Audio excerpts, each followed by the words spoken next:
it's important that I encounter Jesus in the poor, in those who need prayer, that when God calls me to my exit interview, like Patrick Madrid says, I want to be able to say, God, I clothed you, I fed you, I consoled you.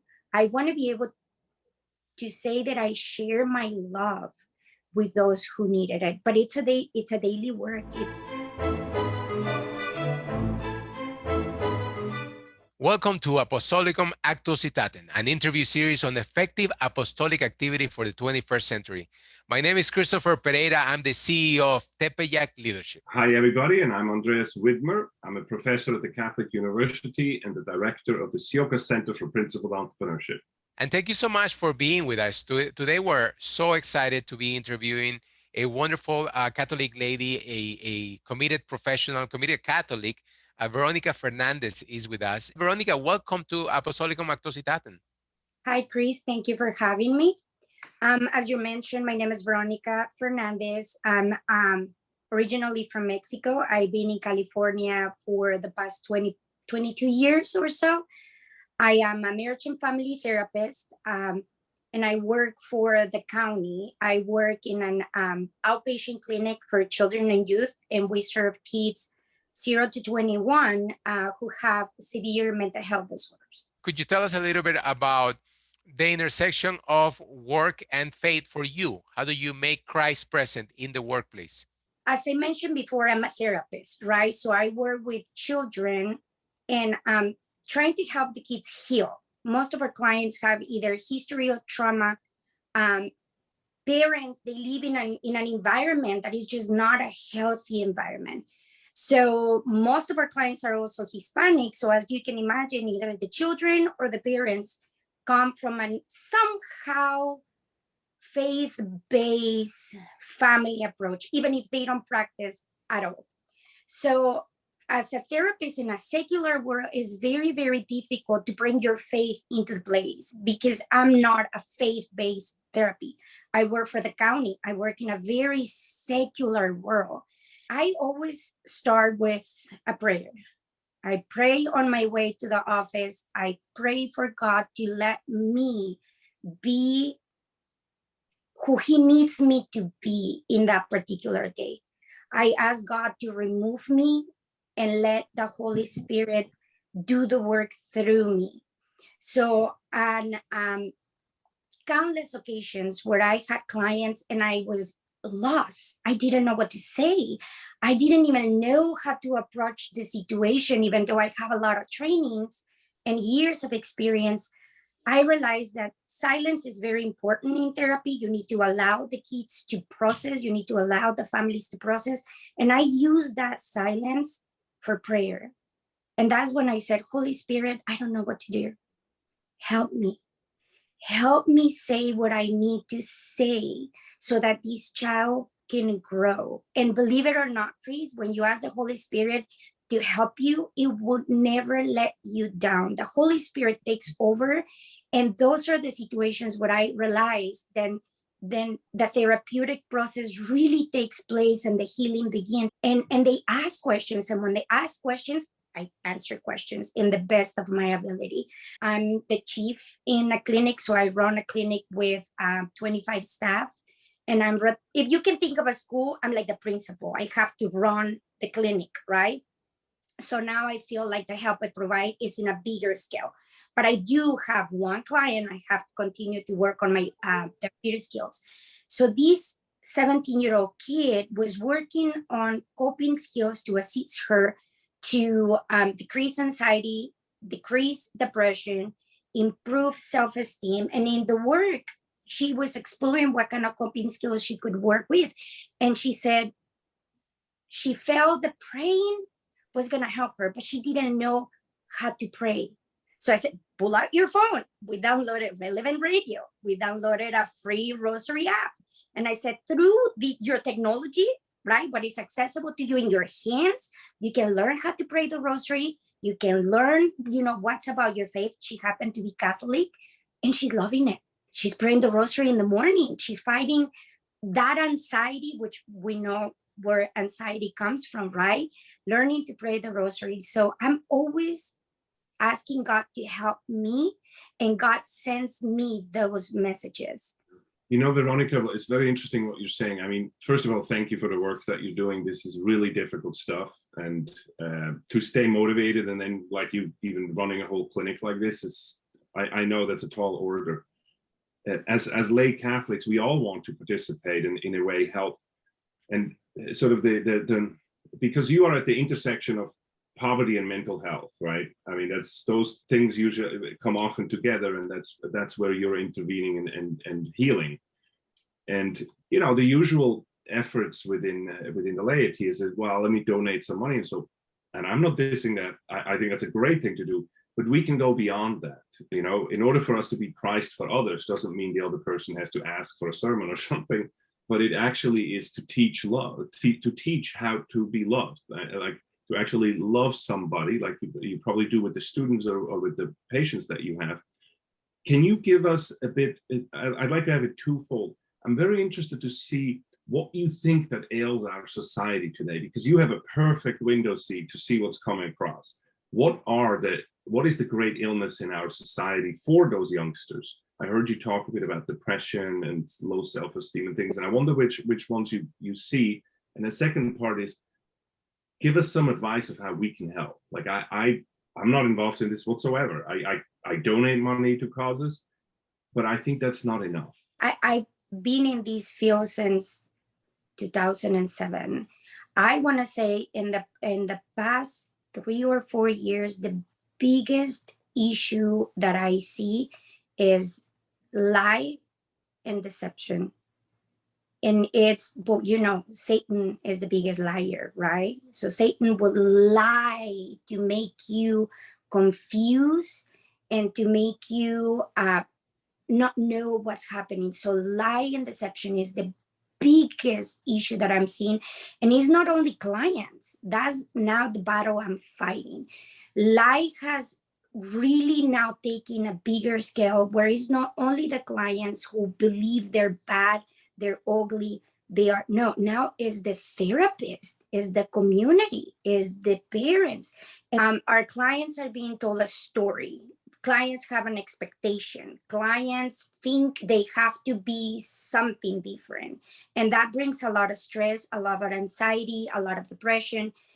For example, but you know, right, how many social media is out there?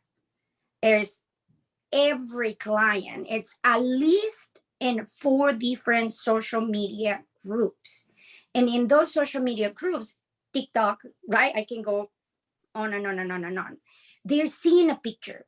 They're seeing what is expected from them. They have to be beautiful. They have to be perfect. They have to be maybe something else they really don't think they are. They are being bombarded with these lies, bombarded with maybe you're not who you think you are. Maybe you should be something different. Maybe you should be skinnier. Maybe you should, like I mentioned, you should be prettier. Maybe your hair should look different. Maybe your clothes should be different. And it's creating confusion, right? The kids don't know who they are. Yeah. In a previous life, I did a lot of work in Africa on poverty eradication through business and stuff. And we did some research, and we found the number. When we said, what's the one thing you'd love to have more of? Do you know that most of the poor people we talked to didn't say money? They said self-esteem. And I wonder if there's a connection, if you can identify with your clients like this, that the leading poverty is, in a sense, the self-esteem, because they're seeing these things on social media. They're excluded in society. You know, there's no social mobility for them. And so it really hurts the self-esteem, and that leads to psychological issues as well. Absolutely. You're 100% right. Funny enough, our clients come from, you know, an underserved population. They're immigrants, right? Sometimes they don't have access to all the resources than people who have been here forever have access to. But you're 100% right. When we're with our clients are not talking about, I want to be a millionaire. They want to be like that other girl or like that other boy. They want to be included. They want to be noticed. They want to be part of. They want to feel like they belong. And it is very stressful for a 13, 14, 15-year-old kid who's just getting to know their identity. In your field, I imagine it comes down to people being confused about who they are and their purpose in life, right? Absolutely. When you add the stressors that they have in school, at home, they don't even know their purpose. They don't even know what are they here for. So if in therapy we can help them identify who you truly are, what are your strengths, what are your values, what are your goals, immediately kids see the light bulb, right? They start to feel like, if you know who you are, you feel secure. You feel like you're sure. You feel even your posture changes when you know who you are and what you're called for. Yeah, that who you are needs to be distinct from material possessions. And how can we all participate in this? Like if we have youngsters in our lives, or how do we participate in this who are not professionals? I always gravitate towards teenagers. When my kids have teenagers home, I love hearing teenagers. And I had a kid here who my son wrestled with. I have a senior in high school. Wrestled with the whole year. We really like him. We love his family, but he keeps on, he's a quiet kid. So he sat down and Eric said, he doesn't like to talk much, Mom. So please. Well, he came in and I started making dinner. And I said, no, come up to the kitchen, sit down. These boys spoke for an hour and a half. When you just ask questions, kids like to share. And when you ask questions and you show that genuine desire to get to know them, they feel valued. Don't tell them what to do. Don't tell them, what the expectation is. They hear that in social media. Their parents tell them that already. When you encounter kids who are broken, give them their undivided attention. Ask them what is their experience and how has their experience been, and validate them. Just be there, be an open ear. And that it's the biggest thing any adult can do to help a broken teenager or any teenager in that way. Sometimes you don't have to talk about God to show the kids the love of God. Switching gears a little bit, could you tell us about your experience as a leader? As a leader, you're a Catholic leader in your space, in your clinic. I'm sure that comes with some struggles and challenges, and leading other people in an organization that is not necessarily Catholic, but there are Catholics there, right? So you, whenever possible and appropriate, you can infuse Christian Catholic values to what you do. Tell us a little bit about that. I was invited to fill in for this position until a chief was hired. And the only reason what I did finally said yes is because I thought, and through discerning, then God was putting me in this position to lead his sheep per se. And it has been an amazing experience. It has been an amazing experience. I wouldn't change in the world. I do miss the clinical part of, I went to school to be a therapist, not to be an administrator, right? But now it's a help in a bigger scale. Now, instead of having my 27 clients, I oversee 350 clients. And I can tell you that I know the most severe ones by name. And I have the ability to work with every single one of my clinicians. Funny enough, I have a couple of crucigistas now as peers. I have several peers who are loving Jesus Christians. And I have other peers who, one of them is my best friend, I can tell you. And I remember when I started working there, she said, I do not trust religious people. My first day there, and I was like, ooh. Years later, I want to say 2-3 years ago, she came and she said, Vero, you have truly made me change my perception about religious people. And in the past 3 years now, she comes and she says, Vero, I need prayers. Can you please pray for such and such? She described herself as atheist. Now she said she's more agnostic. She texted me yesterday and to wish me a good Friday. And she told me that she's going to celebrate Passover, they're Jews. And I can tell you she's one of my closest friends at work. But I think if anything, I think through Sampo, I hope I can be a fair, just, and good server. I don't want to be the leader. I keep on telling my staff, I'm here to serve you so that you can do your work best. Can you talk a little bit about other aspects of your spiritual life? I know it's one of those things that most people don't talk about, but I think our viewers would love to hear, how does your spirituality look like? Like, do you follow a plan for life, and what are your favorite spiritual practices and the regular ones? I was born and grew up in Mexico, came to the States when I was 23. So I grew up in a family that is very Catholic. My parents, my grandparents, very in the church. That's how I was raised. So if you ask me about my identity, I will say that I'm Catholic before I'm saying that I'm Mexican. So got married almost 22 years ago to an amazing saint in the making. My husband and I were raising our children in the faith. And my grandma, my mom, taught me how to pray the rosary at a young age, started praying the rosary daily when I was about 19 or 20. And I can tell you that to today, that is one of my biggest devotions, praying the rosary daily. My husband now, at first he was not very sure about the rosary. Now he prays the rosary every day.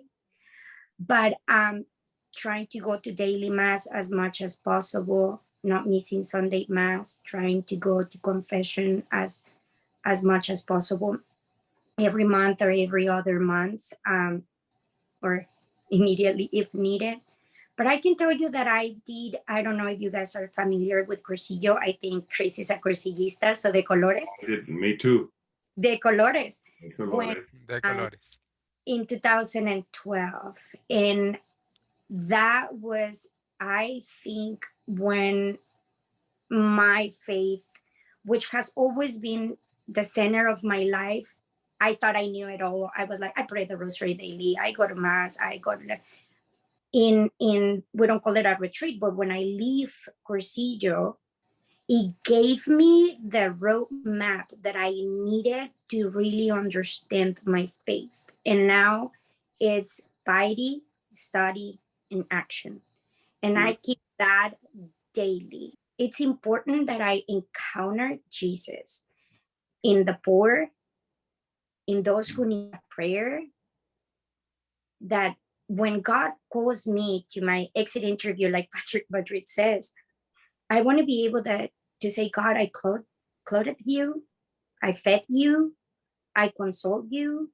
I want to be able to say that I share my love with those who needed it. But it's a daily work. It's, if you don't work on your piety, study, and action every day and do it in a very conscious and dedicated way, you fade away. Veronica, as is often the case when the conversation gets the most interesting is exactly when we need to bring it to an end. But I want to thank you so much for sharing, opening your life and your soul to us, and letting us see how you live your life, how you bring Christ into the workplace. And I want to thank everybody that was also joining us. We ask you to please share the content that we have shared with you. If you find it of value, please like it, make a comment, and share it with others so we can attain its maximum exposure. Thank you both for having me. It was a pleasure. I really, really appreciate your time, and please pray for me. Yes, and thank you, Veronica. It's very inspiring. Thank you for what you do. You really are being Christ for others. A great example. And thank you all for watching. It's a privilege to have your attention for a few minutes on your busy day, but we hope you tune in next time for our next interview. In the meantime, thank you for helping us to inspire, the effective apostolic activity of the lay Catholic professionals in this world.